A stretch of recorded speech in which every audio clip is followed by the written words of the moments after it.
All right, we got a couple people here, but where's everybody? Everybody's back to work. We're gonna have 3 people here. But then I'm just gonna keep practicing. I'll just keep using triads here.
All right, we're starting to see some people here. And Dan, the answer to your question is no. That is technically not a triad. It's a 7th chord. Triad would just be the root, 3rd, and 5th. As you can see up there on the up in the upper left-hand corner of the screen, or upper right-hand corner of the screen, the G triad is GBD. C triad is. If we go back a lesson, I think last week I added 7ths to that. So those are the triads would be just the root, 3rd, 5th, but then I added the 7ths, and that's why I put them in parentheses. And the 7ths in bluegrass, they all sound great. In fact, if we created a scale, the Dorian scale, it takes in both of those, that F and that B flat, G Dorian scale. It's funny because I was watching a video on YouTube last night, heading down a wormhole. You know how it is, a rabbit hole. You click on video and you go, oh, you look at the side. This is how my videos get viewed. I'm going to click this a little bit.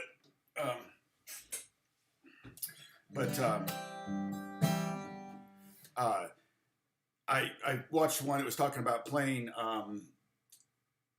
for soloing, and this was in a jazz context. So it's a little bit different. But saying don't, start with the chord tones and not scales. And I totally agree with that, because, and we learn a lot of scales. We talk about a lot of stuff. We haven't talked about jazz, but remember when we look at a scale, like we play the G scale, G major scale over the G chord. Remember we talked about inside and outside tones, and a lot, the most inside tone is going to be over the G chord. Is going to be the root, the G. And then the next most inside is probably the fifth, and then the next most inside is the third, and then after that's the fourth, the seventh, and then probably the second is the A is probably the next, and then it gets further outside. That C note is really, really not great, and that's kind of why we're concentrating on triads, because they're a great tool to kind. I feel like in soloing, they're a great tool to kind of center yourself. But they also serve the purpose of knowing that every note you hit is going to be very, very inside. And we talked about that when we're playing over the, if you're moving quickly through a scale, not necessarily a problem, but if you're going, okay, every note in the scale is good over this chord, not necessarily true, because over that G chord, that C note really creates a lot of tension that maybe is not very musical and very sustainable. Again, in fact, I was doing this, where I was playing the third, the fourth, the sharp four, and the five, or the flat five and the five, however you want to think about it. And I was just quoting Blue Monk, a jazz tune. You could also think of it as Cruella de Vil. It kind of sounds like Cruella de Vil. But in the jazz context, scales are usable, but they just kind of create this, as the guy in the video said, kind of a spaghetti bowl of notes, and they just don't really necessarily make sense. And we talked about this with triads. We got the root, third, and fifth here, or a perfect example is here, the open, super easy, and we know that that's going to work over the G. And then if you know where the 5 is, you know where the 6 is. If you know where the 1 is, you know where the 2 is. If you know where the 3 is, you know where the 4 is. So you know all those notes. Those are all suspensions. And suspensions imply release. If you play a suspension, it wants to go somewhere. They want to resolve. And so if you start with the triad and then you start adding notes to it, now you've got some melodic tools you can really use that you know are going to work.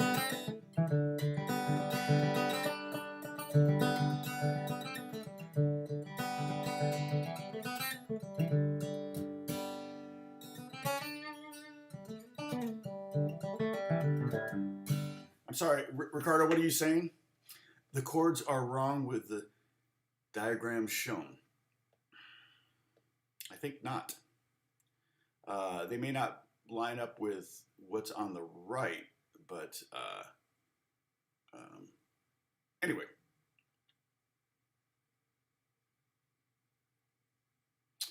Yeah, I mean, I couldn't, I mean, I could put them in order, but they might, they might encroach on my space. So the first, I didn't write G triads and C triads and everything. You're going to have to figure that out.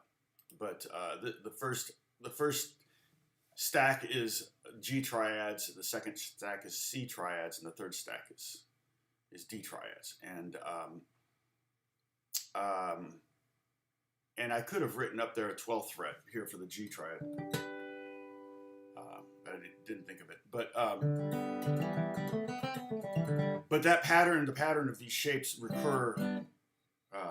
C, C, and then C, and then C. They keep recurring in the same order, which is nice. It doesn't require too much memorization. So technically, even though you're seeing a lot of letters and numbers or letters and black dots there, technically you're only seeing 3 shapes. So there's only 3 triad shapes on these 3 strings. And we might do this on the top 3 strings. I haven't decided yet.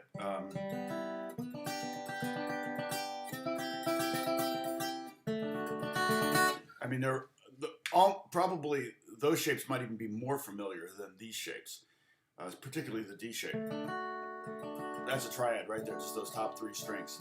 So, but anyway, it was interesting because, yeah, when I solo over jazz, I do tend to think more chords as the chords change, like that, you know, typical 2-5-1 progression with a 6 in there, major 6. You know, I tend to think more, you know.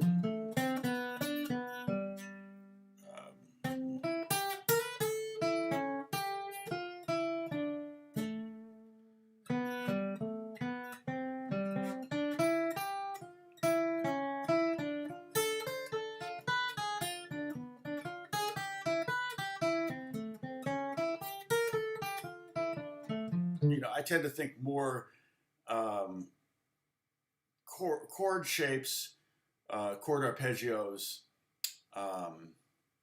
and then add notes in there, like on the D minor. You know, love that. The second always sounds good on the D minor 7, and the flat 9 on the 7th chord. And then on the C chord, you know, on the major chord, the 2 note sounds. And you got another 7th chord here. You go to the sharp 5, you know. But would I play scales? Oh yeah. You know, the temptation is to kind of default. This chord progression is basically in the key of C. So,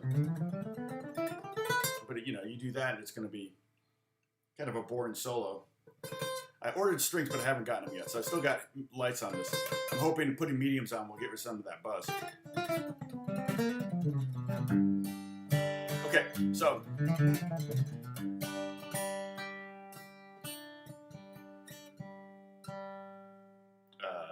let's see. I thought you were out of tune. So, and one thing we can do too with every one of these triads, we can come up with the 7th chord by taking the root note down a whole step. And so, who was asking me about the 7th chord? Is 7th chord a triad? 7th chord is a 7th chord. 7th chord has 4 notes. A triad has 3 notes. Thus, that's why it's called. Yep, Sam answered that question. Thank you, Sam. Oh, it was Dan who asked. Hey, Dan. Hey, Jan, good to see you. So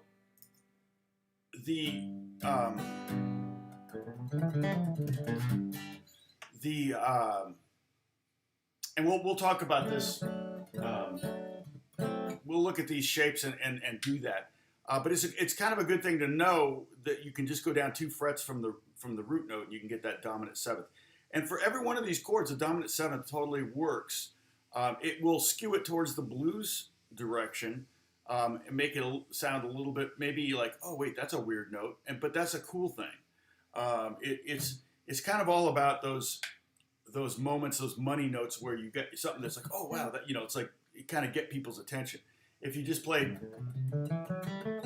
G major scale over everything, and that's why we learned G Mixolydian, because that provided us with the F natural, which was the 7th of the G. But it also was the sus4 of the C, which was nice, and it was also the flat 3 of the D. So that F note played 3 distinctively different roles. In fact, it's actually hugely instructive. You know, to change the major scale, or change it from major scale to a Mixolydian scale, we get an F note, okay? So we go back to, it was the flip off your parents era. Here we go. So we have this, right? Well, when you add that, we're talking about the F now. We're talking about the 7th of the G chord. We add an F. That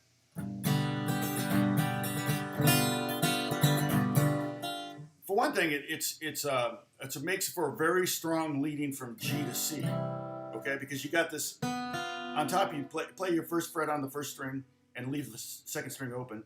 That's a tritone, and that's the guide tones of the 7th chord. Here's the 3rd, here's the 7th. And that's a tritone. It used to be called the devil's tone. Used to be illegal in music. Okay? The cool thing is that F wants to go down to E and that B wants to go up to C.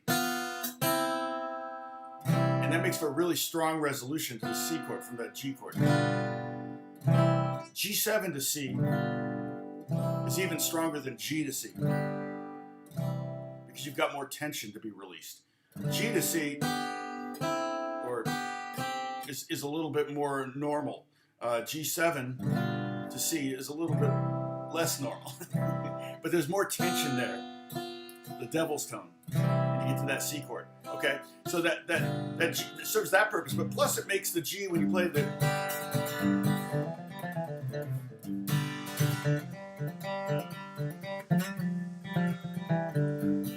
it gives you kind of a pseudo blues vibe, right?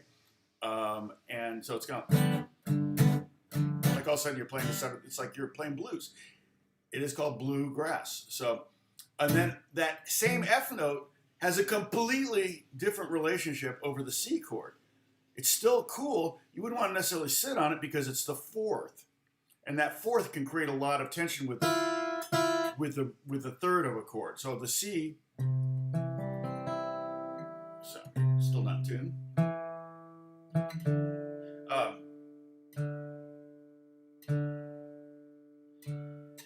The E is the third.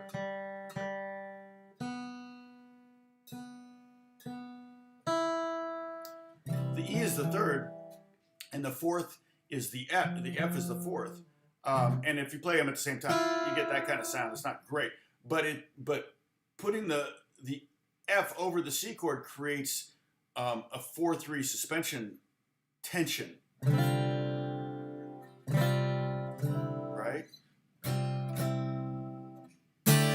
We've done that a lot with the D chord. Okay? Another way you can play C. Like, if the E string's still there, that's technically, I would call that a C4 chord, because it has the C triad plus the 4.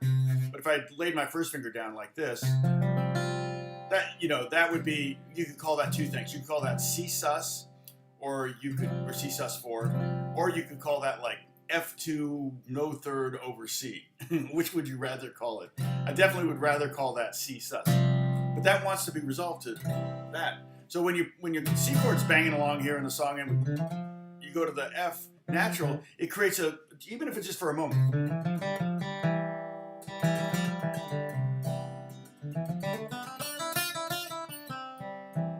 It creates nice little tension, and we can do it with a triad. So if we have this triad,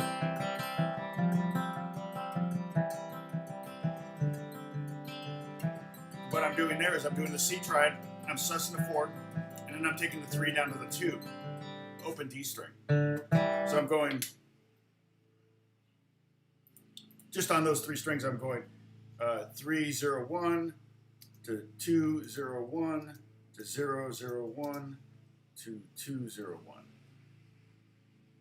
Okay, that's kind of what I'm doing on those 3 strings. 3 0 1 2 0 1 0 0 1 2 0 1. Okay, and it gives you a little bit of movement over that triad. It makes that triad a little bit more interesting. But that F note definitely has a totally different flavor over the C chord. And then the F note over the D chord is like, okay, and the D chord is this, and then we get the F on top, and it's like, what?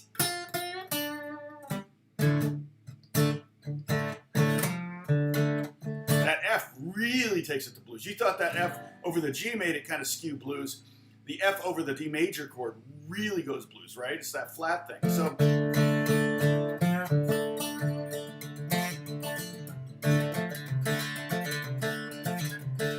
I have determined that flipping off the parent is not economical, especially if you have to write down everything I say in a sad dad bachelor pad. Oh my goodness, Sam. Woo! Yeah. Good luck working in Inigo Montoya from Rancho Cucamonga. So says Inigo Montoya from Rancho Cucamonga. Do I have 600 lessons? Are you freaking kidding me? Oh my goodness. I actually uploaded a video yesterday, but it's not for you guys. I mean, that's the cool thing with YouTube, you can also use it as a place to store a video that you can send a link to, because you can set it, you can make it public, you can make it, what are the options? Public, unlisted, and that's what I did. So if I send a link, then somebody can see it. And I did a video. It's part of my career promotion. I did a video. I got 3 new instruments, so I did a video. Every time I get 3 new instruments, I do another video for the composers. So BLUEGRASS, yeah.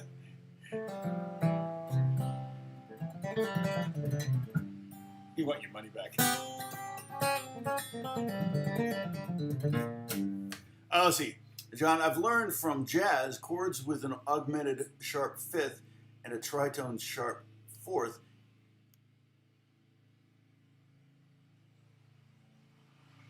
I'm not sure. Give me an example. Like, I mean, like, I know that like A7 sharp 5 is nice to D major 7 or flat.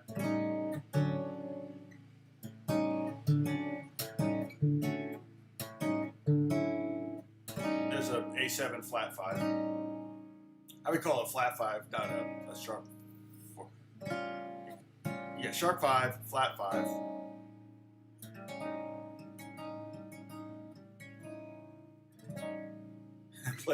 Play psychosocial. I don't even know that. Regarding Dan, oh, sorry, I missed that one. Thanks, Bruce.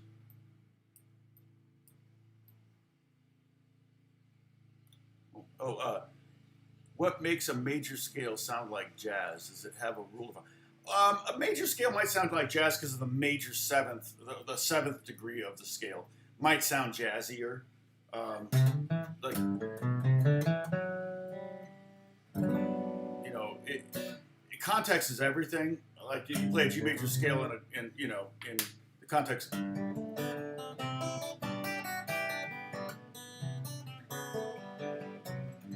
mean, that wasn't pure G major, but in the classical context, it would sound classical. In a bluegrass context, it would sound country. Okay, but in a jazz context, it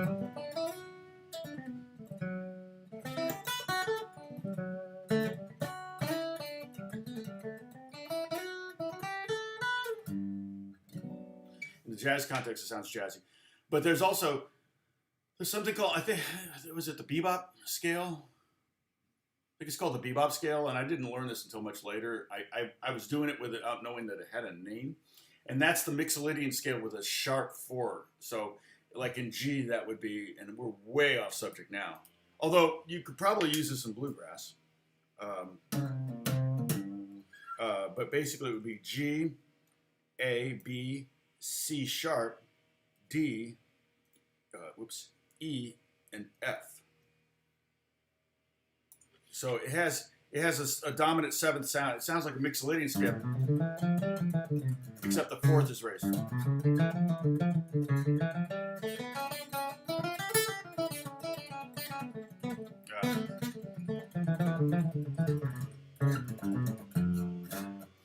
So that's called the Bebop Scale.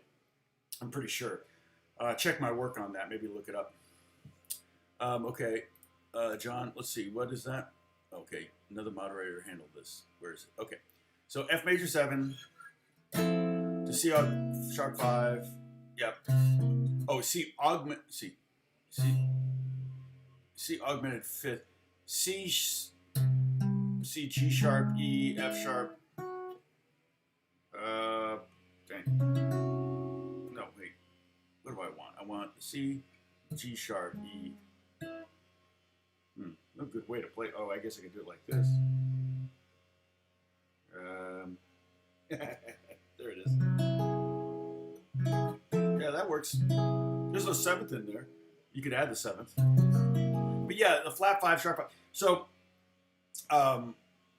when I did some lessons on, a lot of lessons on, in fact, shoot, probably 40 of those 600 lessons, Bruce, are drop 2 lessons. But one of the things like you can take the common E9 chord like this, and the top two notes are the fifth here and the ninth here.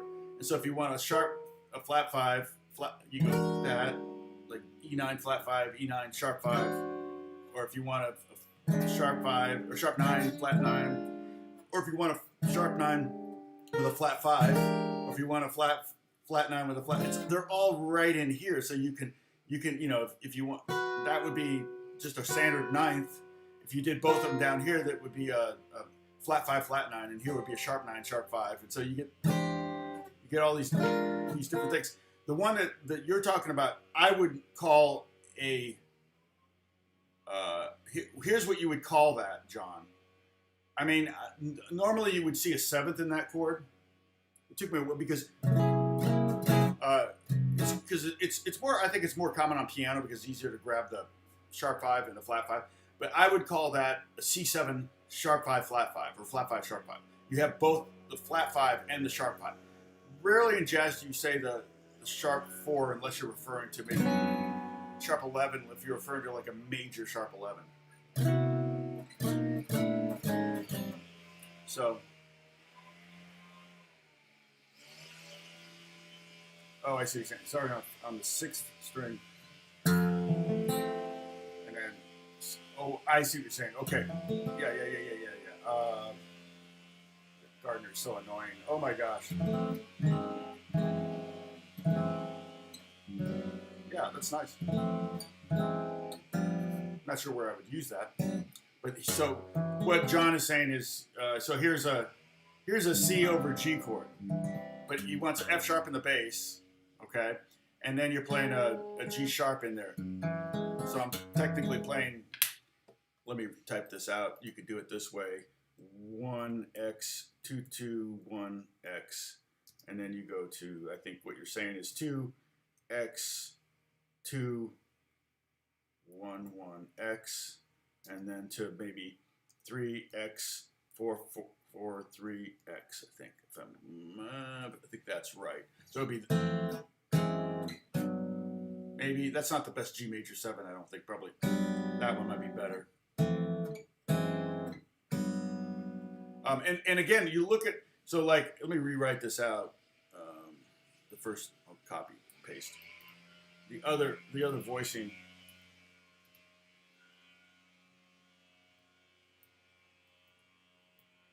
Tempted to do gardening myself so I don't have to listen to blowers.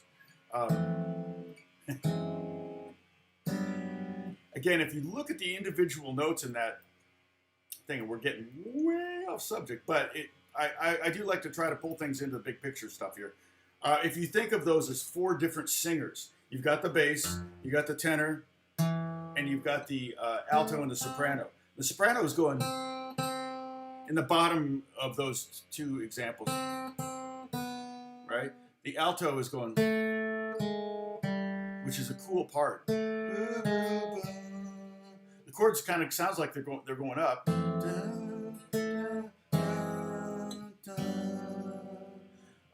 But the altos are going down. And then you've got the tenor, which is also kind of an interesting part. You've got, so you got E, E, F sharp. I think, yeah. And then the bass is just chromatic movement there. So you got some interesting movement there. Let's see, what was it?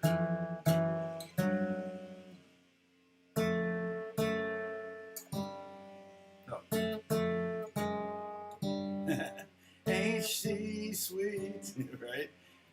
So, yeah, Wednesday is Gardner Day.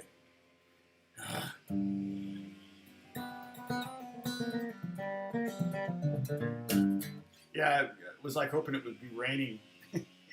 Hey, I like rain because I can turn off my sprinklers, save the money. Don't worry, I have coffee.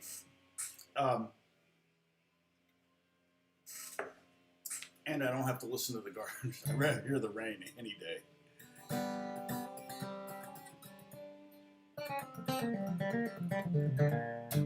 Yeah, that's all right, John. Don't worry about it. Like I said, I try to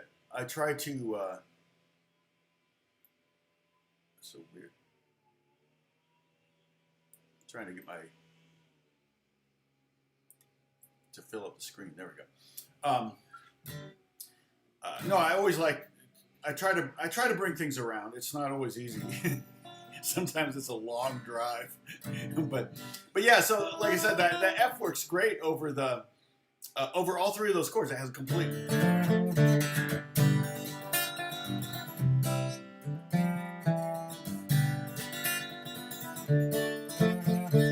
I mean, that F note has a completely different flavor over each chord. And again, John, to kind of take it to the jazz context, there's a common like turnaround. It's also, there's a song called One Note Samba by Joe Beam. It's a great song, but a little annoying, but because it's kind of a boring melody. But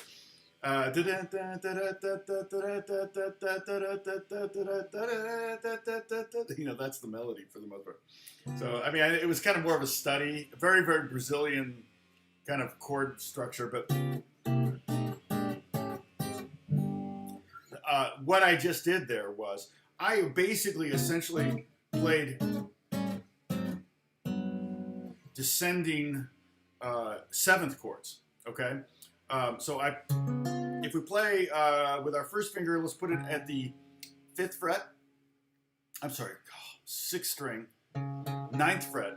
Put your second finger at the 9th fret of the 4th string and put your 3rd finger. So this is a fairly easy chord to grab because, so I'm 1 fret up, so I'm actually on the 10th fret with my 3rd finger. And grab those with your fingers if you can. The strumming might be tough. You don't want these open strings. Okay, so if you play that, that is technically a C sharp 7th chord. We've got the C sharp, we got the 7th, and we got the 3rd. No, there's no 5th there, but that's okay. Okay, so this C sharp 7. Here's C7, here's B7, here's B flat 7 or A sharp 7. B flat's more common tone. Then A7, and then go to, see, now when I went from I went from A7, I went to A flat major 7, and then to a G. Okay, so that's pretty easy. At least that much of it is, and then you can do that, and then, okay. The hard part is keeping the G on top of all of that. But if you look at these 3 strings, the 6th string, the 4th string, and the 3rd string, you'll see that those notes are just sliding down like this. But I'm having to do machinations with my hand to be able to keep that G on top.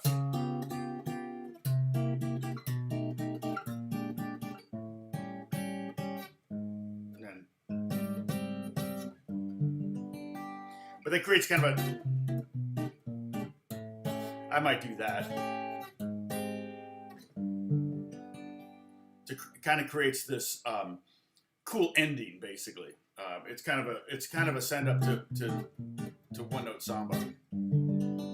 But that note has a different value to each one of those chords. In this chord, the first one, that G note is the flat 5. Here it's the 5. Here it's a sharp 5. Here it's a 6. Here it's a dominant 7th. Or sorry. And then here's a major 7th, and here's finally the G chord, it's the root. And so that's why that note has a different. In this context, it may not sound like a weird note because you hear where it's going, you understand, you've already heard this. But if I were to say, hey, sing a G over this chord, you know, or over that chord, you might go, well, what note is that? It's a sharp 5. Oh, sharp 5, ooh, that's a weird note to sing. Or sing it over this chord. And you go, oh, that's the 6th and the 13th. So I don't know if that's interesting to you, but it's kind of the same thing with that F note over the 3 bluegrass chords. The F note has a different flavor over each of the chords, and so that kind of thing is you can totally use to your advantage in a soloing context. Okay.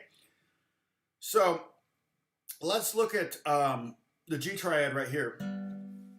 We have a root inversion, G, B, D. Okay. The 7th is a whole step below, which is 2 frets below the root. So if you want to make this a G7 chord, you can do that. So for example, if you're doing, that makes for a nice lead into the C chord. Now you could say the C7 is the dominant the 5 chord of the key of F. So you would say, oh, well, if you're going to play C7, that means you're going to F. No, you can still go C7 to G. You're just making that 4 chord, which is the C chord, sound bluesier. Okay, that 7th in there makes it bluesy. But the cool thing is it does kind of in its own way resolve really super nicely to the G chord. Because if you think about it, you've got a B flat, you've got a C. You're surrounding the most important note of the G chord, the B note. So you're kind of going, okay? And that's what we would call in jazz, Django Reinhardt used them a lot, but it was chromatic neighboring tones. If you want to sound like a gypsy jazz guitar player, one little trick you could do is just take a minor chord like A minor and go. Just go up a half step, down a half step, and then hit the root note. Or not the root note, the chord tone. So I got a little 8. Normally I wouldn't go to 3, I would maybe do 4.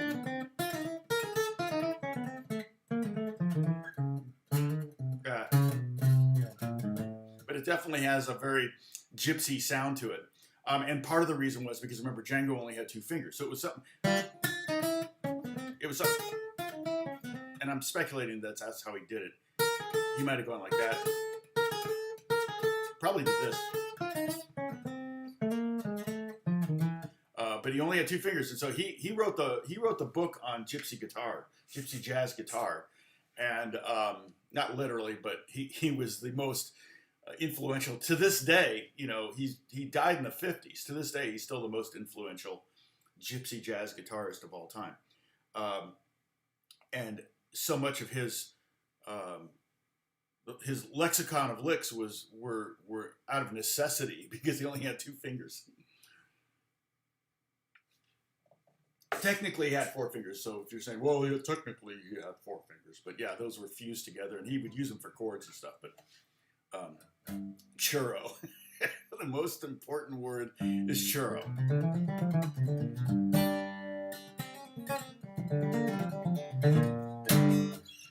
Yeah, I was working Duolingo and getting my Spanish pretty good, and then I got sidetracked and stopped, and now it's back to, yeah, that's pizza.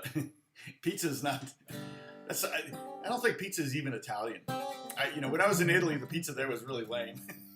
It was like flat bread, and it was like this much crust, and there was like stuff in the middle, and it was dry, and it was like, man, no, it's a kind of a New York, Chicago kind of thing. So pseudo-Italian, but I don't know.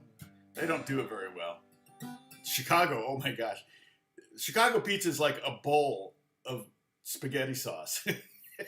It's like this giant shell around. It's just like I don't even know how they eat it. It's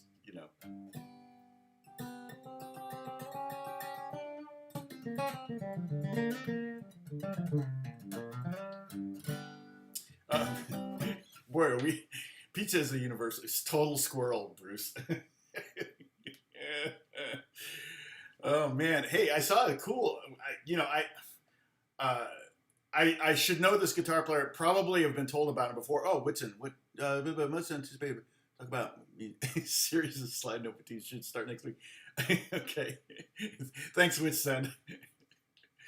I like your sense of humor. You're more than welcome to promote your channel here. I'm not worried about competition, and that's unusual for a guitar player. Guitar players, by nature, are very insecure.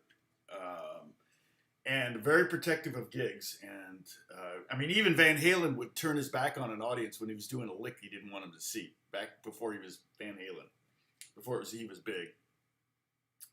Pretty funny, but yeah, guitar players are notoriously insecure. I kind of came to the conclusion that, and I'll tell you my secret. Okay, I'll save this for the end. Maybe Holly remind me.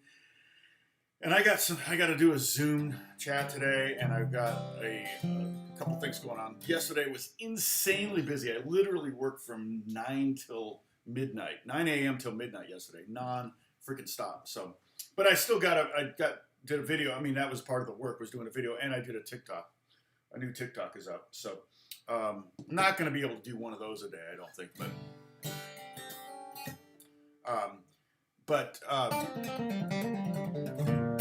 There you go. See, Sam knows. I knew someone would know. But Holly, ask me, remind me to tell you how to get rid of envy, okay? And jealousy, particularly envy. Envy is different than jealousy, a little bit. And so remind me of that, and I will teach you how to get rid of envy in your life, which is rampant in the American society. It's a very American, I mean, envy goes back to, you know, it's very, very, very, very old. It's one of, isn't it, in envy, one of the 7 sins? I don't know. Somebody should know that. But 7 deadly sins. And it is brutally, you will do some of the stupidest things in your life because of envy. You think you do stupid stuff drunk. Envy makes you do even more stupid stuff. The things you might do to keep up with the Joneses. So I'll tell you the secret how to get rid of that. At least it worked for me. Okay, so yeah, so if you take that G down 2 frets, you get a G7. Okay, so any of the G's you take down. Now this one, we're open G, you can't do it. But if we go to the 12th fret, the G is the middle string of the 3. If you take that down, you got this shape, which is actually pretty playable. Say 12, 10, 12. It's fairly playable. I mean, and that's also going to be what the C7 is going to be. It just sounds so good.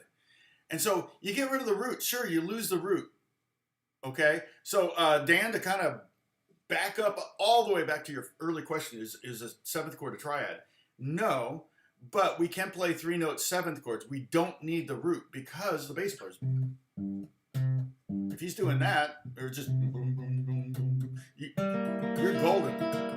Now, if you were the only instrument playing, that might sound like a G minor 6 chord if you didn't have a C in there, okay? But since we're talking about soloing, we're implying that somebody's playing a C chord or some bass player's playing C or something. So,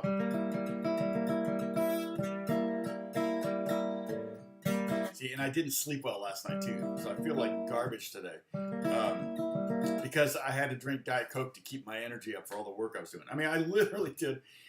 I started the day with a laundry list of things to do, and then I kept getting sent things, and so I'm thrilled. You know, thrilled. I'm working on a new Dwayne Johnson movie. It's called Red Notice, and it was cool because I got sent the file, and they wanted me to add my some guitars to it, basically giving me free reign about what I do, and the cue was 1M1, which means it was the first cue of the movie, which is cool. That means either they're just getting started or at least I'm on the opening of the movie. But what I was doing was pretty subtle, like kind of 8th note kind of driving thing. I think it's kind of an action film. So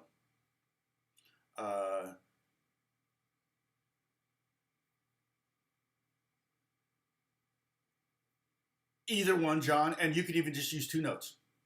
We talked about this before. John, you know this.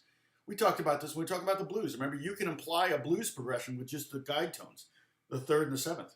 So this song right here, let me grab the jam track.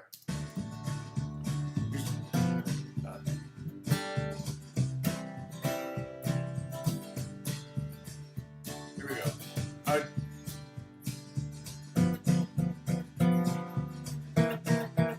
C7, G7, G7, G7, C7, G. Okay, that sounds a little cartoony over that progression because the progression is such a basic, happy major progression, but.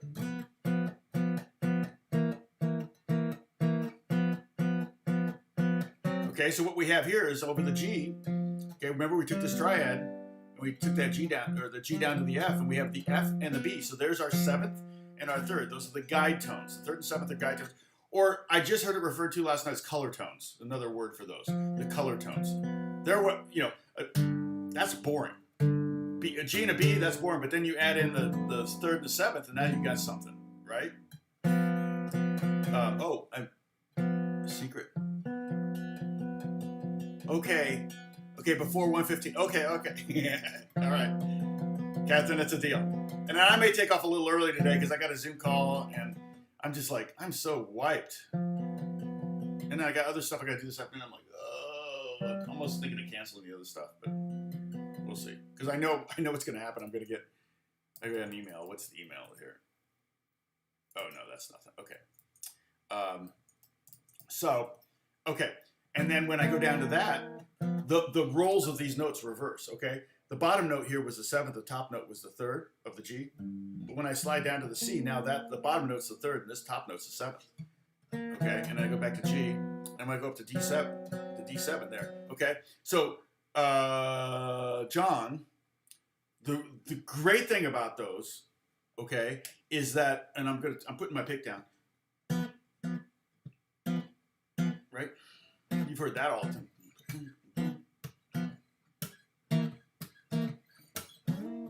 You can play it up there too.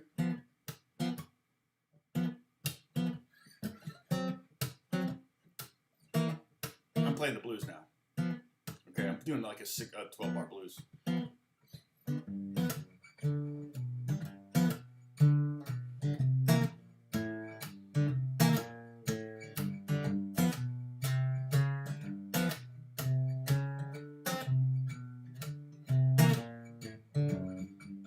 So what I'm doing there is I'm doing a bass line and then I'm comping. So I'm doing 2 parts at once. I'm playing a bass line. And I've seen guys do literally like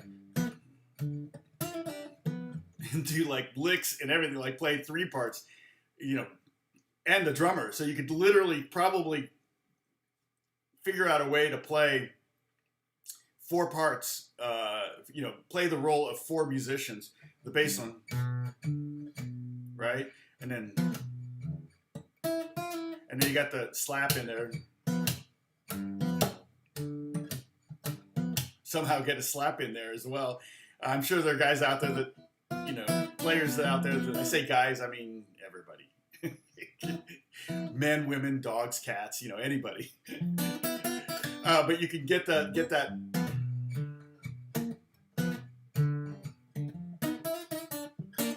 You can probably get all 4 parts in there if you really, really worked up some kind of thing. I mean, the key would be just start with 1 chord. Try to get like, I probably had something like that. And you could put on the and of 1, 1 and 2, 3 and 4. That's a hard one. Let's see. That's what I would do. So now I've got the bass player and the chord player, maybe the piano or whatever, or rhythm guitar player. You got those 2 now to try to get maybe another finger doing.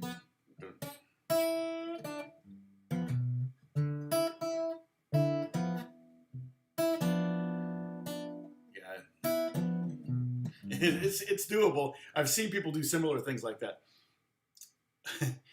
What's that now? Do you think? Oh, do you think you could play us the guitar on "Blowing in the Wind"? I don't remember the guitar for "Blowing in the Wind," and it may not have been me. That may have been Andrew. It was basically, it was in. Sign Stevens is referring to a released album that I worked on that never came out. It was a duet record of Cody and Justin, and they did it because they became friends on tour. And Andrew Watt, who's become a huge hit maker now, he's just freaking huge. I was just thinking about him this morning.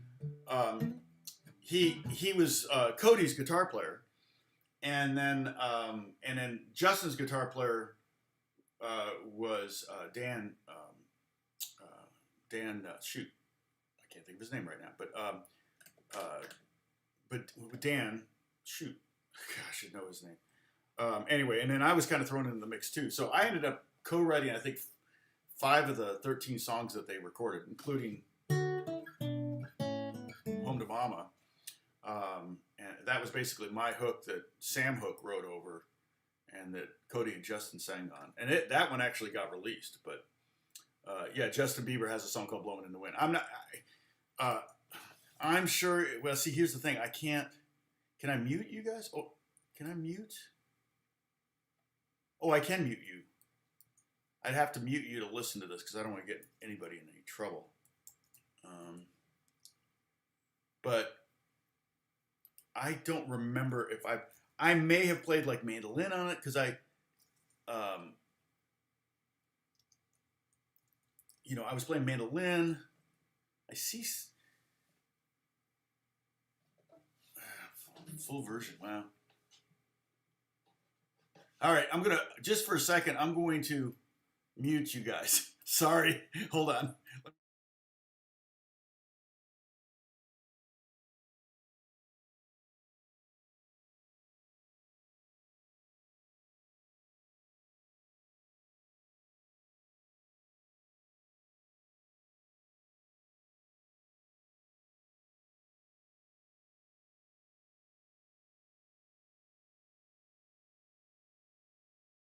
Okay, I'm turning this back up. Well, the first thing I pulled up wasn't it. It was another song that was me, but it wasn't Blowing in the Wind. Justin and I have probably written 40 songs together. I don't know that I have anything on the new record that's going to be coming out soon. I think he's planning on going on the road. He's rehearsing, and so. Oh, did I say I said I had a part in? Okay, well maybe I did. Yeah. Oh, Dan Cantor. Shoot, dang it! I should have known that. I'm sorry. Dan's actually a good friend, but like I said, I'm on very minimal sleep because I drank way too much Diet Coke yesterday, late in the day, to stay awake for the work I'm doing. But I'm working with other young artists. I mean, like I said, I don't know if I may have something on the Bieber the new record, the next record. I told you guys I was brought in to help with it. And Skrillex and I were working on some stuff the other day, but I don't know where that's going to end up. But I was at Skrillex's studio. We were hanging out, just the two of us, writing. And he's so freaking amazing. Oh my gosh. Watching him work is just crazy. I told you about that. So, okay. So at 10 o'clock, remind me, I'll tell you how to minimize envy in your life. Okay.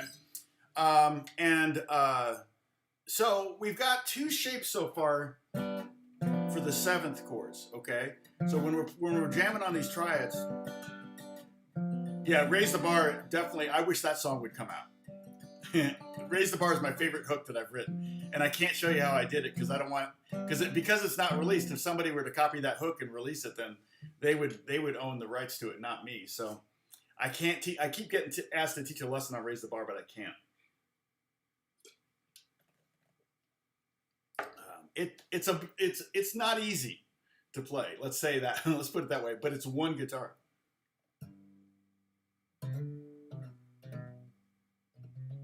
Hey, Truth, good to see you.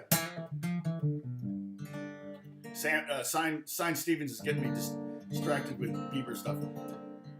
Okay, so and then we took here's the C chord, which is really nice and easy, and the D chord. We have 2 options technically for adding the 7th.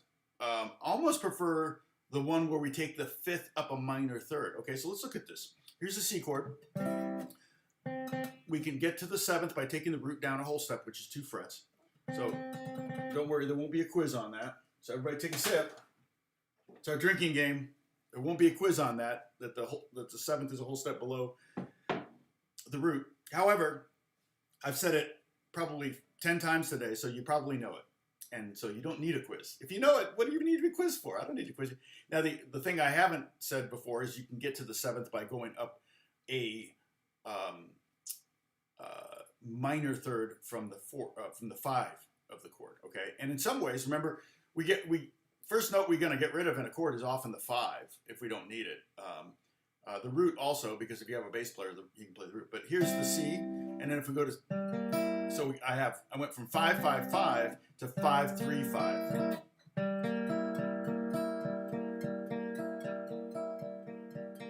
So we can practice our down, up, down, up, down, up, down, up, or actually I need to work on I should do the 2-3-3.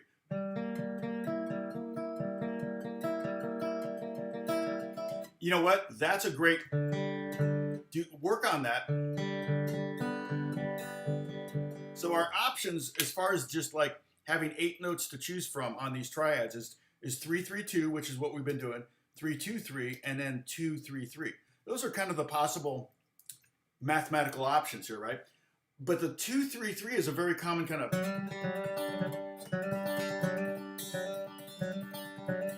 a very banjo-y sound to me.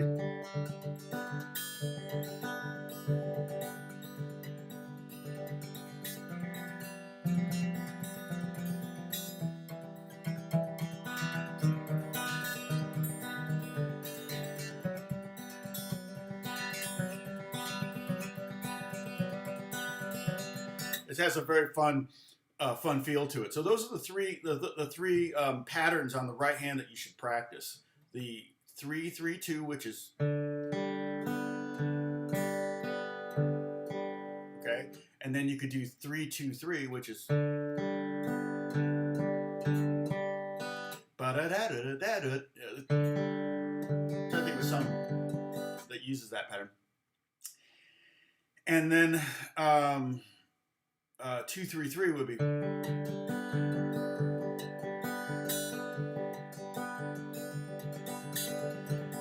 Okay, so we can take the C triad,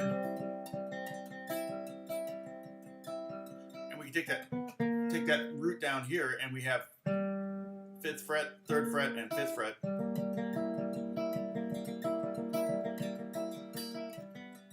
And it kind of goes nice to the G chord, right? To that triad right there. Now, the other option though is if we play this C triad, Mountain Dew and Sweet Tea mix, yikes. You can get the 7th up here. And the cool thing about this particular 7th chord, and we learned it before, we learned it last week on the G. That's how we played the G7.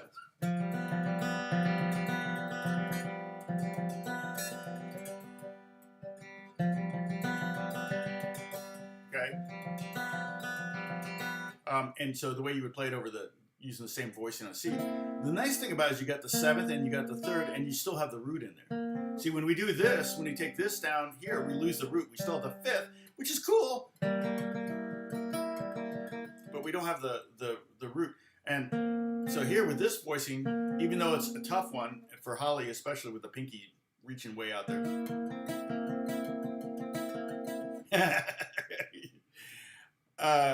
That would be a good. I should leave the room and see what happens with viewership.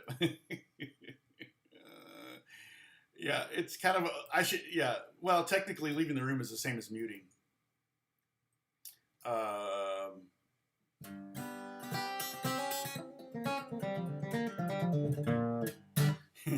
My wife wishes I had a mute button.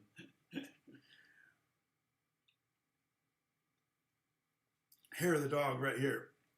All right, so, but the cool thing about this voicing too, I can add the 2nd, okay, so this is C7 chord. I could put my 3rd finger on the 3rd string at the 7th fret, and that's just, I could also add the sus4 right here.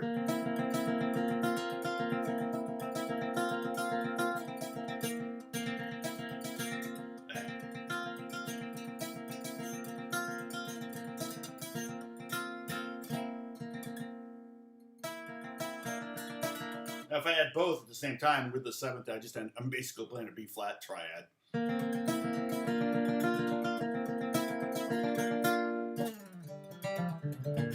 It generally goes down. Well, that makes sense, because that's y'all are here to see me.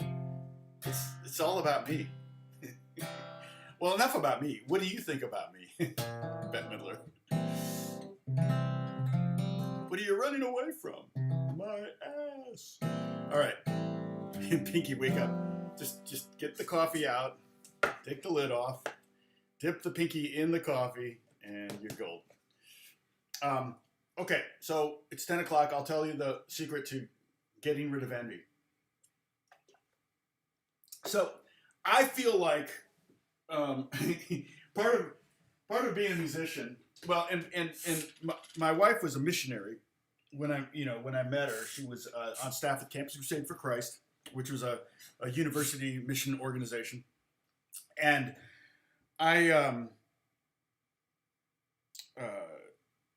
I decided, because you couldn't be married to someone off the staff, I decided to try to get on staff, which I wasn't able to. But so Beth quit staff so we get married. But because you couldn't be married to someone not on staff, mainly because you're raising support for your ministry, and if your husband's a doctor, then people are like, why would I support your ministry? Your husband's a doctor, let him pay for it. I guess I don't know what their thinking was, but that was my rationale. But when you are a missionary living on $800 a month, like my wife was, or a guitar player living on probably a little bit less, you will only succeed if you will only be able to bear it and make it through if you are blessed with a spirit of contentedness. And we had that. We were content in little. We needed nothing, or very little. I needed a guitar, and we needed a car, but because it's LA. But we were content with what we had. But we also lived in Pasadena, which is a beautiful city, and there's a lot of beautiful houses in Pasadena. And our neighborhood, we were just a little north, like literally 2-3 blocks away from multi-million-dollar mansions, right? And of course, you go for walks, and where are you going to walk? You're not going to walk in necessarily where the industrial park area. You're going to walk in a nice neighborhood. So we would walk into nice neighborhoods, and throughout. We got married in '87. Throughout the '90s, there was hopes that maybe we could buy a house, because houses were like $200,000 or $300,000. It's like, hey, maybe we could get there someday. But then houses started skyrocketing, and our savings and our incomes weren't keeping up with it, and so it was a little frustrating. And Beth quit staff, and she became a school teacher, but then she quit teaching schools so she could homeschool our kids. So we were living off of my salary, and that wasn't going to be enough to buy a house.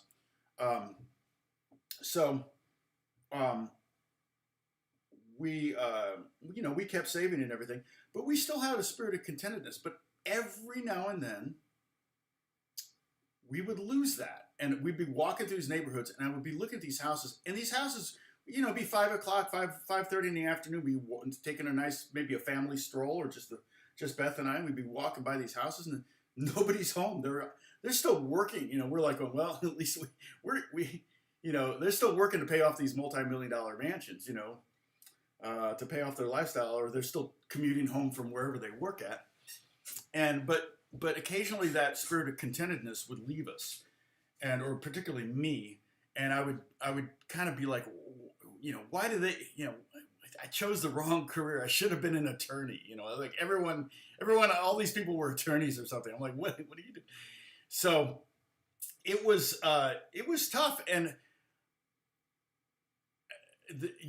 there was a period where it was like really, tough. It was like, gosh, like thinking you did the wrong thing for a living. And for a guy, that's a big deal to think, oh my gosh, did I choose the wrong career for my entire life? But it kind of came to me in an epiphany, I guess you could call it. It didn't feel like an original thought.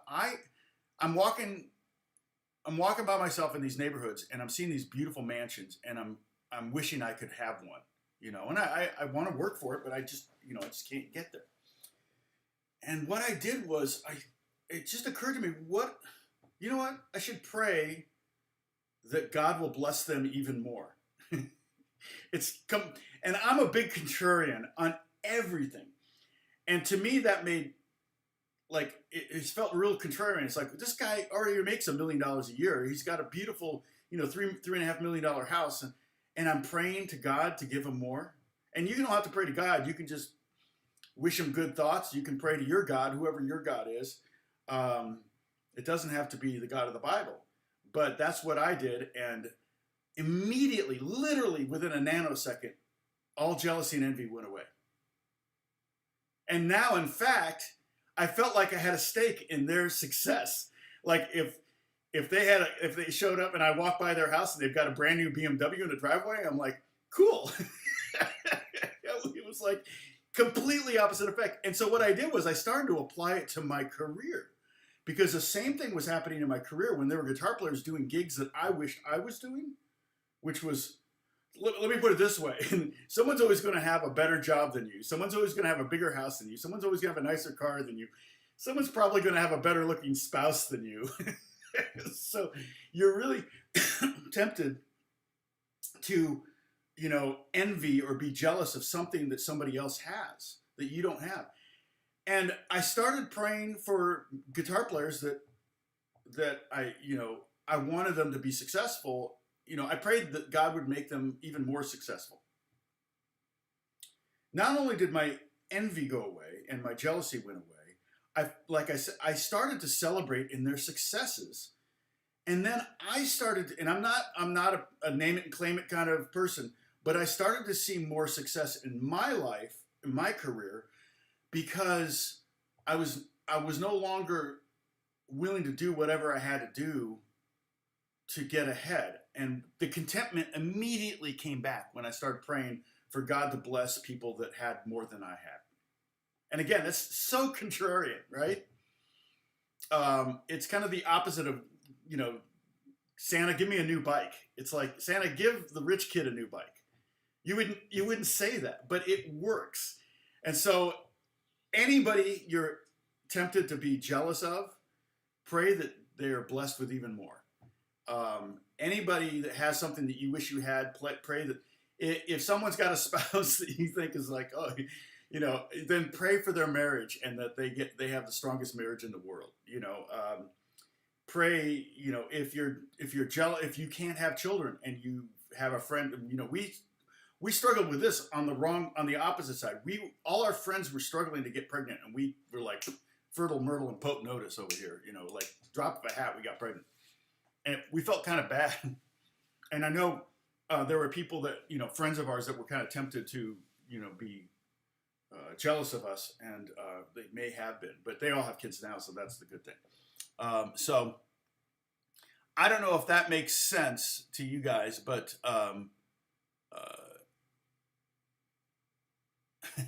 Joseph, you don't build an inheritance in heaven.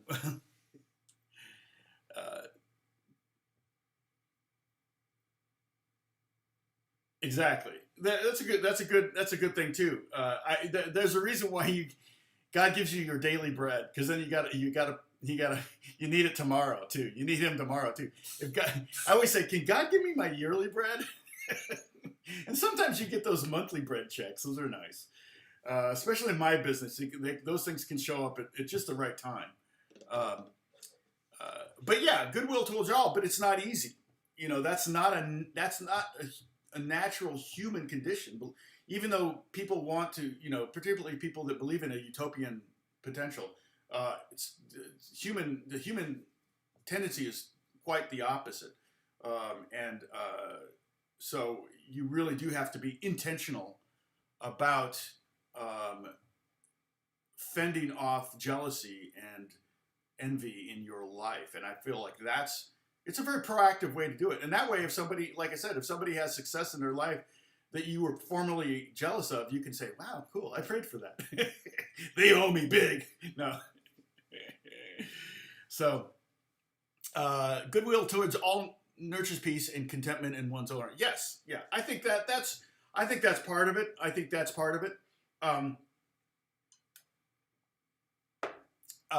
But there may be people that you're jealous of that you don't even know, so you can't give them any goodwill unless you're thinking goodwill means good thoughts or prayers or whatever.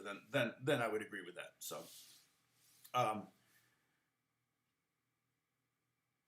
how was that, David? The way the guy got the good acting job in Rosemary's. Well, it's funny because when I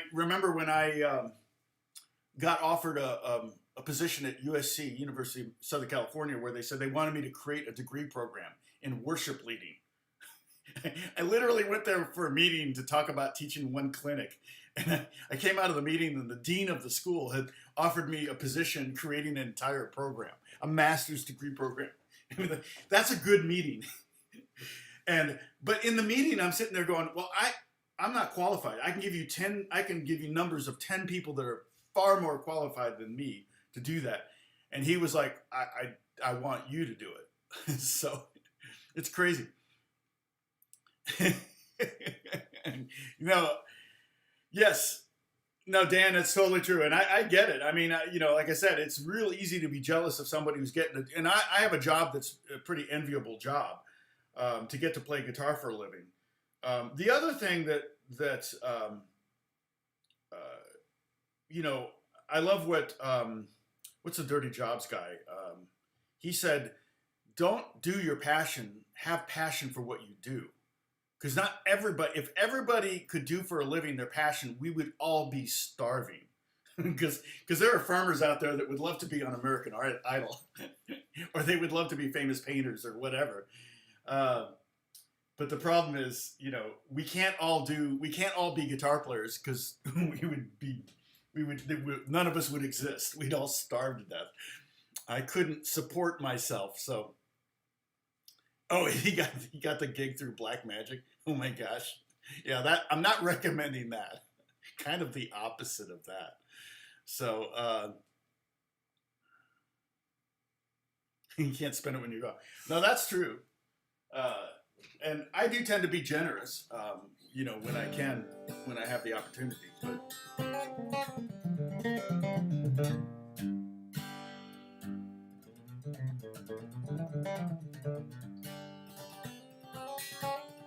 Joseph is preaching.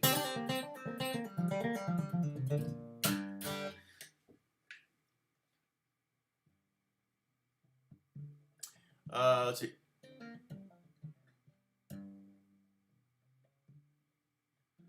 Oh, okay. Transliterated. So, what's the term daily bread? Actually, what's the proper translation? Regardless, the notion daily bread is actually still pretty consistent with God's. I don't want to get into a theology discussion here necessarily, but a theological, but consistent with God's character of giving what you need. Because again, if you get more than you really need, that can be destructive. Because what's easier to get? You know, it's the eye of the needle, right? The camel through the eye of the needle. It's easier to get a camel through an eye of a needle than a rich man to get to the gates of heaven, and that's because a rich man's contented and thinks that his all he has is from his own hand, whereas the pauper depends on either others or God for their provision, and that's a big difference. So, you know, I struggle with that too, you know, because there are definitely days of plenty. And sometimes you're real tempted to go, I did that, and it's like, and that's part of the thing about me not being jealous about other musicians too. Is I really do believe there could be 10,000 more guitar players in Los Angeles tomorrow, and I would still have every job that I'm supposed to have. Right? I mean, I think that's probably a little bit of.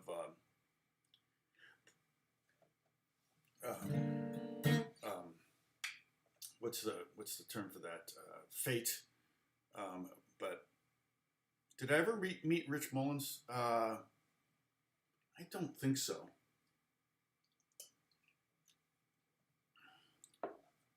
Daily sustenance. Okay, so basically daily bread. Yeah, exactly.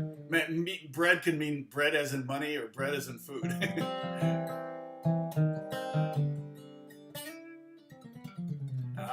Devotion from the cutting. Sammy's. You know, someone was telling me they're studying Hebrew, and they said there's only, is it 22 characters, and there's only 8,000 words in Hebrew. I think in English there's something like 500,000 words or something. So Hebrew is actually a fairly easy language.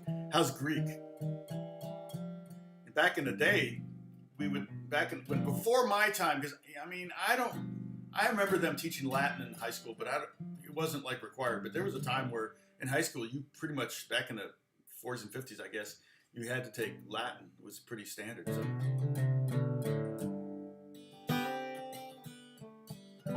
So seventh chords, getting back to seventh chords. So that's my secret to battling envy. Hopefully Catherine was able to hear that.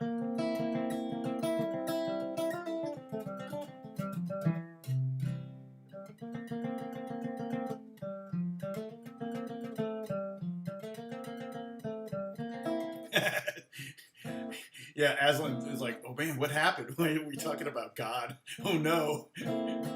Okay, so here's C and here's C7, one version, or here in this one we lose the root, which isn't a bad thing. It's a little bit easier to play this version than this version where we lose the fifth. But I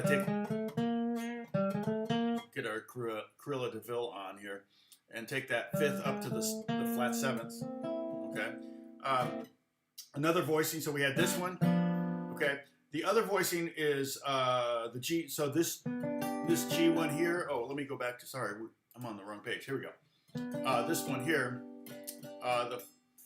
Over here, the furthest to the left one.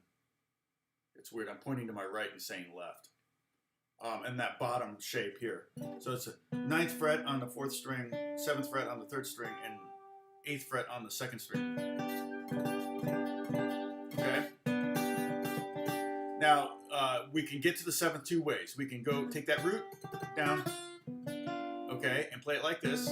And this is going to be a stretcher, and this is going to be one where we need to use the pinky. And again, this is one where we lose the root, but we keep the 5th. We got 3rd, 5th, and flat 7th. And it's a little hard to go back and forth. That might be a good little exercise, though. Nice little finger. And I do want to have, I'm trying to formulate, I started working on a video of practicing between different chords for finger independence. So I want to do kind of a finger independence exercise. You know, I did this one recently. Oops. You think I would know it. Okay, I did that one recently, but that doesn't have any musical benefit, really. Never use this in a song. But it is a great finger independence exercise. So what I want to do is try to come up with some, you know, like this. I love this little one. It's a very simple one as far as these go. But I'm going back and forth between D major 9th and E over D.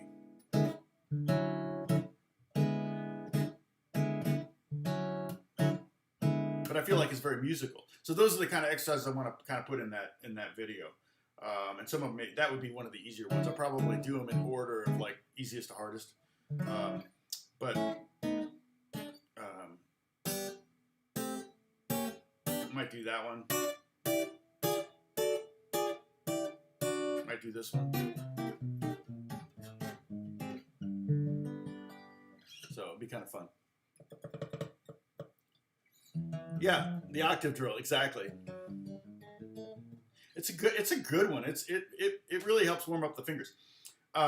So the G7, that one is, you know, where was it? Oh, here, this one, and then the other one is this one. So here's G7. We still have to shift, but the other one, if we take the 5th up to the 7th, then we get this, and so now we don't have a pinky involved. We don't need the pinky to play this 7th shape. Okay. Again, here's the root on top, the G. So we have 9, 10, and 8. And that would be G. And if I go here, that would be D, because this note is a D. And then here's C right here. So if I do C, T7. So if I were to do it in the context of the song, and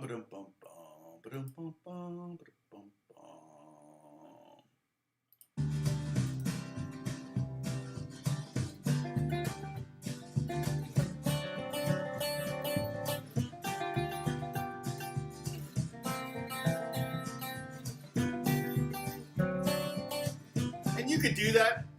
You know me, I'm not a fan of moving things around like that, you know, scales and chord shapes, because again, if you think about it in the context of a choir, you would never make a choir just do all parallel movement, and that's what that is. But the instructive thing about playing it that way is that you'll learn where the 3 chords are, and start to learn what note start to learn the notes on your 2nd string, which is a really good thing to do. Eventually, ultimately, learning all the notes is a great thing to do. Okay, so let me play some 7th chords here with this, and you can hear how it sounds.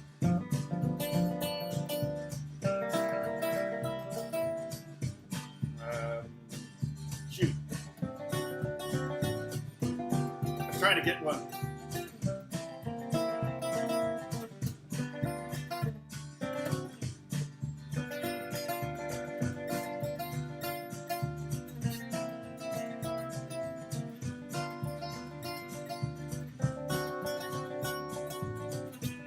So this would be the pinky drill one. This would be the one designed to make Holly mad.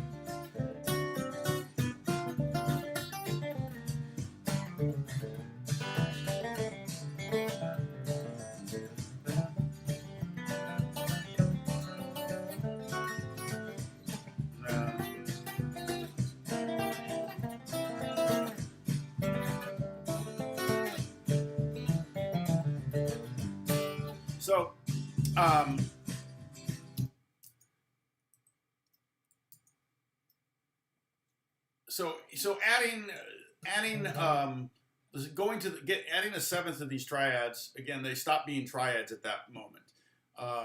But that's one tool to make the triad a more musical, soloistic tool. So if you're thinking, oh well, yeah, but I can't just play triads. Well, you can make so many little variations in the triad that it starts to become more musical. It actually becomes more of a musical idea. The other thing we could do is we did the seventh, we could do the sus4, okay?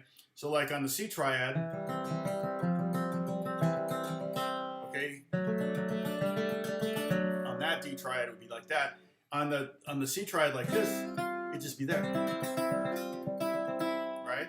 And then the other one, so the three shapes, we have three shapes and all three of them very feasible, okay? So here's the G shape, play that one with me, 5, 4, 3.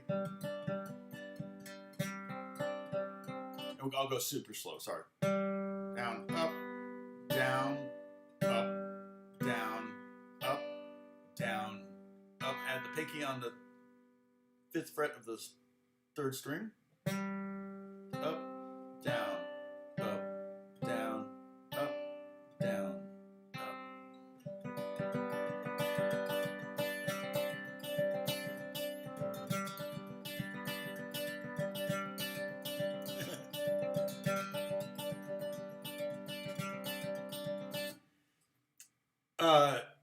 So if I'm understanding right, the triads strictly play on, no, that's not true, Ashley. You can play triads on any string set. We're just learning one set at a time.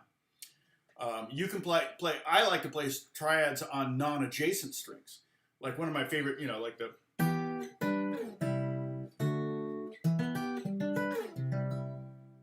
that to me is a very pianoistic voicing, which I love. But those are triads too. No, we're talking about in the context of soloing, bluegrass again, and I'm concentrating on these 3 strings. And then if I were to do another set of triad lessons, I would go to the top 3 strings, mainly because soloistically you want to kind of play up in the top range of the guitar. Because if you're like doing that's probably going to get lost between the drummer, not the drummer, the bass player and the rhythm guitar player banging away chords. You're probably not going to hear that very well. So you go on. So this is one of, now if I were to talk about triad theory, I might have started with the top 3 strings, but I like the sound of these 3 strings better. With the top 3 strings, I might have gone, oh, here's a G triad, here's a G triad, and here's a G triad. Okay, here's a C triad.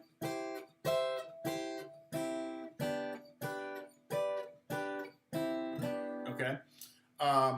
So yeah, no, the triads can be played all over the guitar. There's hello from Russia. Greetings. But these are not on adjacent strings, so that alternate picking thing makes it a little bit more difficult. But yeah, you can do triads a lot of different ways. So, to answer your question, no.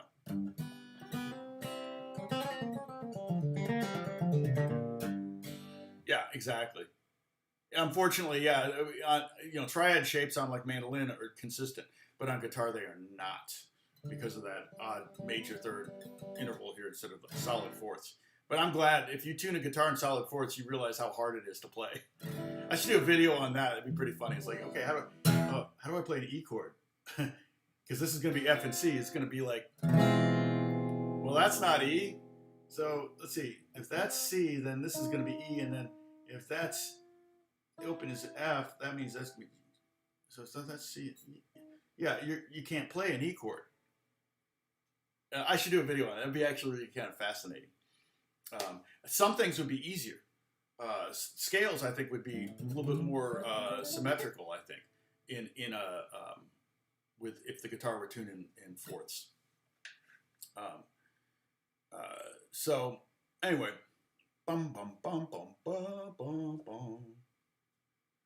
No worries, Aslan. Glad to answer the question. I like having people here of all different skill levels because I get questions at all different levels, and none of them. I mean, yes, there are such thing as stupid questions. Like, for example, is there such a thing as stupid questions as a stupid question? Because the answer is yes.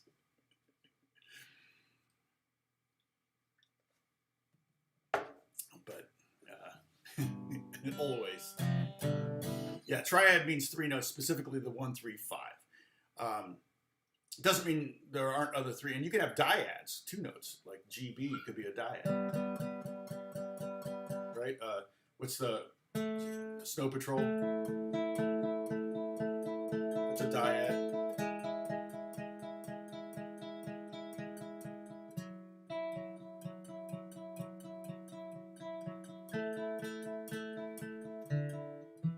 I don't know where it goes from there, but yeah, so dyads are cool. I mean, I like using dyads for writing all the time. I like playing little.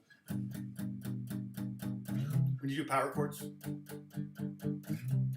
those are dyads too. But I like doing thirds. You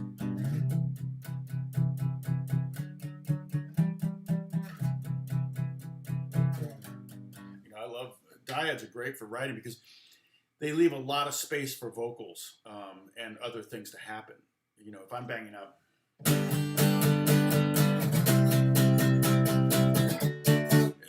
I have limitations on how much more stuff I can put in the mix. I mean, you can still put a million things in the mix, but that doesn't make it. It's not going to sound any better. You know, it's like I've cut this piece of wood 3 times and it's still too short. It's like I've added 7 more instruments and this record is still too loud. It's like, wait, what? So, dyads commonly called double stop. You can think of them that way. I usually think of double stops as more being like, you know, in reference to like a lick, less writing, but yeah, totally legit. Michael, no worries. I'm about to sign off. I had a long day yesterday, and I, in order to get through the day, I stupidly drank a lot of this, and then last night I didn't sleep very good. And so today I've got hair of the dog, technically, I guess. But we talked about some philosophy a little bit, spiritual things a little bit. And I think to see, now I didn't have a song. Usually on Wednesday I have a song. I did not have a song for this lesson yet. Not sure that I, feel like because I can't see you guys, and we need to do a Zoom. Maybe Friday we'll do a Zoom. Let me see what Friday looks like, okay? Because I'm, because you know what's gonna happen. We'll do 2 hours here, and then I'll end up doing a 2-hour Zoom call. It's like, dang it. So, but. Go stone sour. I don't know what that means. Hey, Richard, good to see you. Yeah, I hate that. Oh, is that a lyric or is that actually what happened to you, Sam? Jeff Height. Oh, hey, hi, Layla. Good to see you. Well, kind of. That's funny. That's the same spelling as a friend of mine. Her name is Layla. She's a very good singer. She does a lot of. She sings with a lot of artists, and she coaches. I think she coaches Ariana Grande and Selena Gomez and all that. She's really good. Could you recommend a good acoustic guitar under $1,000? Okay. Well, let me think about that. Zane, I would go, if you see that Discord link up there, I would go to the Discord site, join up the Discord, try to use your Zane Bickerstaff, use that as your handle at Discord, and ask there. You'll probably get a lot of advice from people that actually own guitars that are under $500. I did just buy this. It was $169, but I intentionally bought it. It's a Gretsch Jim Dandy. I'm sure it's made in China. It's got to say somewhere. No, Indonesia. And it's the wood on it is gosh, I forget the name of the wood. But the cool thing about it, and I've got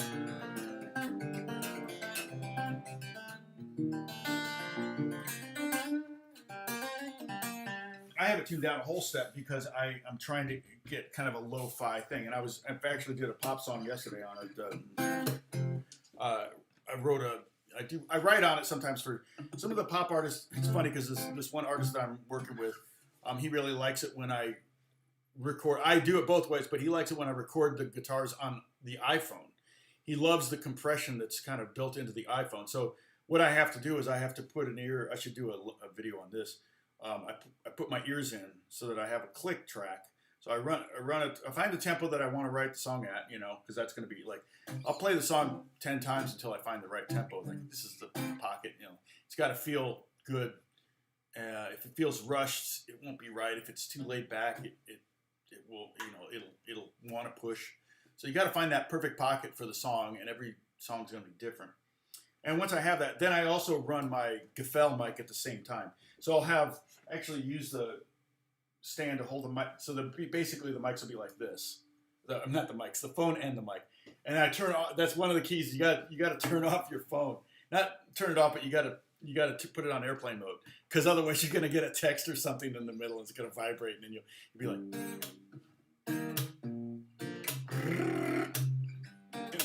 That's not conducive.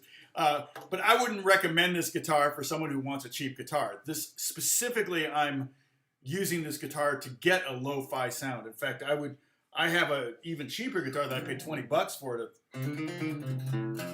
at a thrift store that I used on a Disney show where the kid was playing a crappy guitar, and I replayed his guitar, matching his arm movement and everything like that, and the chords he was playing. But they wanted to separate the guitar from the vocals. They wanted to re-record the vocals, and they couldn't because the guitar was on the voices. So,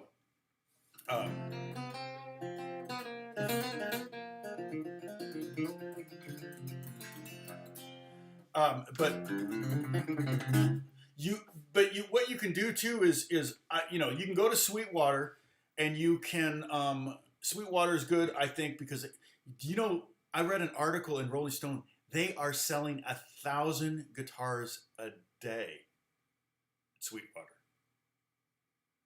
When I first read that sentence, I thought it was a year. I was like, wow, 1,000 guitars a year, that's a lot of guitars. And then I'm like, wait, it said a day. 1,000 guitars a day Sweetwater's selling. And so, and so they've got lots of reviews. And so you can go and just go I would put between 500 and 1,000 just to give yourself a little bit of, I wouldn't say under 1,000, because a bunch of guitars will show up that are $300, and you're probably not going to want one of those. So I would go there, and then you might be able to sort by review, either numbers of reviews like you can do on Amazon, or the highest reviews. Of course, if there's something that's only got 5 reviews and it's a 5-star review, that might show up at the top. If you find something that has 1,000 reviews and it's 5 stars or 4.5 stars, you're probably onto something there. Okay, so I think that you can really use those tools. And then the reason they're selling so many guitars is because of COVID. I mean, you go to Guitar Center right now, and the acoustic room in particular is almost empty. And I thought they were going out of business. I said, what's going on? Are you guys going out of business? Is COVID driving you out of business? They said, no, we can't keep guitars in stock. Everything's on back order. I said, that's part of the reason why my channel is kind of blown up a little bit over COVID, is because everybody's trying to learn guitar. And so what you can do is you can take those highest rate, because so many people are buying guitars, you also will find a lot of used guitars on the market. So, people have given up already. So what you could do, but this thing's got a cool vibe. What you can do is go find one of those guitars that's like, you could even go to you could set your parameters to be 1,000 to 1,500. I feel like in that range, you're probably going to get better. Well, obviously, you're going to get better instruments in the 500 range.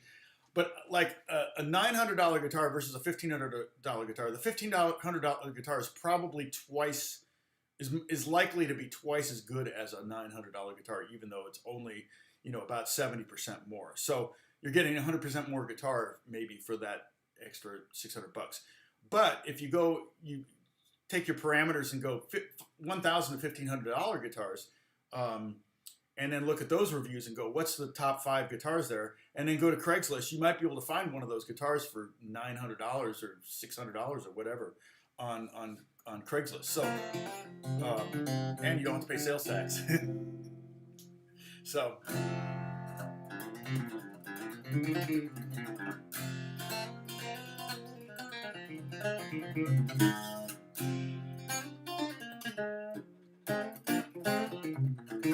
Well, remember last year, Holly, Bonnie got the wrong guitar from Sweetwater. Remember that?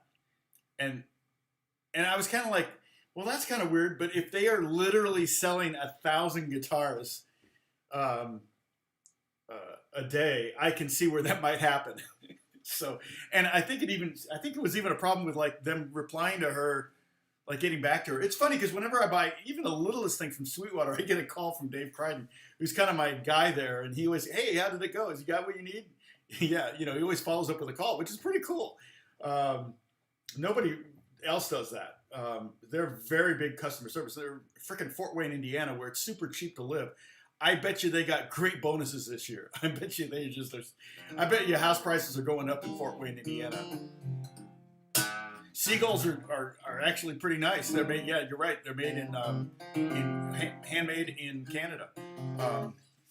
So that would be my advice, because I don't really, other than this guitar, I don't have any acoustics that I pay. Although I did pay $1,100 for this Martin, but that was years ago at Guitar Center, and it needed work. And it's my main guitar now. Oops. It wasn't until I broke it just now. Caught it though. See, if you just leave cameras on all the time in my house, you're going to catch all sorts of things like that happening.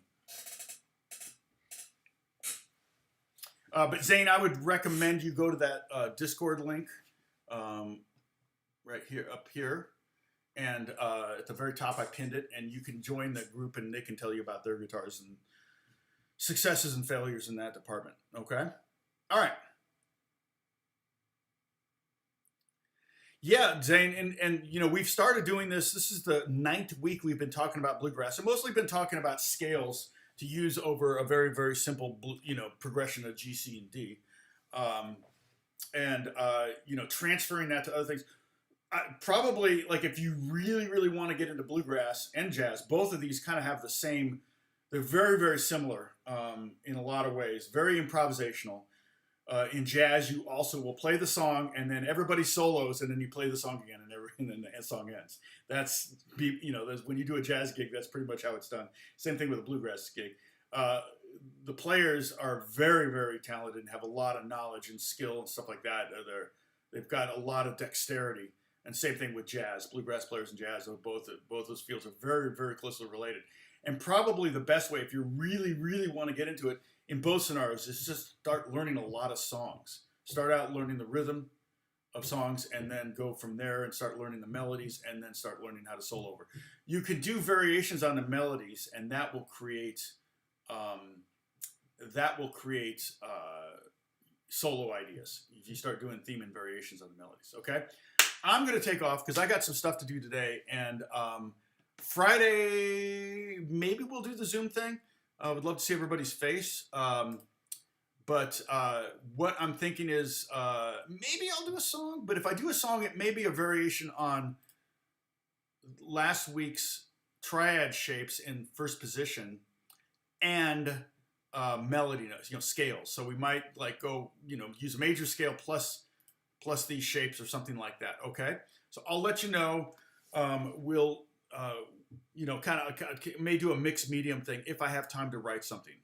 If something strikes me. So, and you can totally mix the two styles. That's right, Zane. Yeah, Bellafleck's not the only one. Yep, and so you can go back to what was it? Was it lesson 146 is the first one or whatever? Basically, you go back. Here's the first week. We learned a major scale. The next week we learned major pentatonics, and we added a flat third in there to make it kind of a major blues. And then we did Mixolydian scale, and then we did the minor pentatonics, and then we did the minor blues, and then we did the Dorian scale, and then we started working on triads, and this is where we are today. So that's 9 weeks of bluegrass, and I'm not a bluegrass player, so just to be completely upfront there, and I'm touching my face so we can all take drinks. That's one of our drinking game rules. But the I think it was Holly or somebody when I said, "Hey, what do you guys want to learn next?" And they said, "What do you want to learn?" I went, "Well, I'd love to work my bluegrass, so that's why we're doing this." And it's kind of almost a never-ending saga. Like I said, every time we turn a corner, we'd see a whole new horizon of things that we've got to learn. So, like I said, we haven't taken any of these scales up the fretboard. We haven't done any other keys or any other songs or any other progressions, or so what we've learned so far is such a fraction. But the idea is to kind of open up and give you tools that you can use when you're playing over certain chords. And it certainly helped me. I feel I can play better now in just in these 9 weeks. I'm much better at the bluegrass thing than I was. So, Reed, good to see you. Bye. Sorry, I'm getting ready to sign off. So I will see you guys, hopefully, Lord willing, on Friday. And maybe we'll see each other on Zoom on Friday. I'll let you know. And I'll post the link in the Discord. So you'll need to be a member of the Discord site to get that link. That's how I'm going to do it, okay? God bless you. I'll talk to you soon. Bye-bye.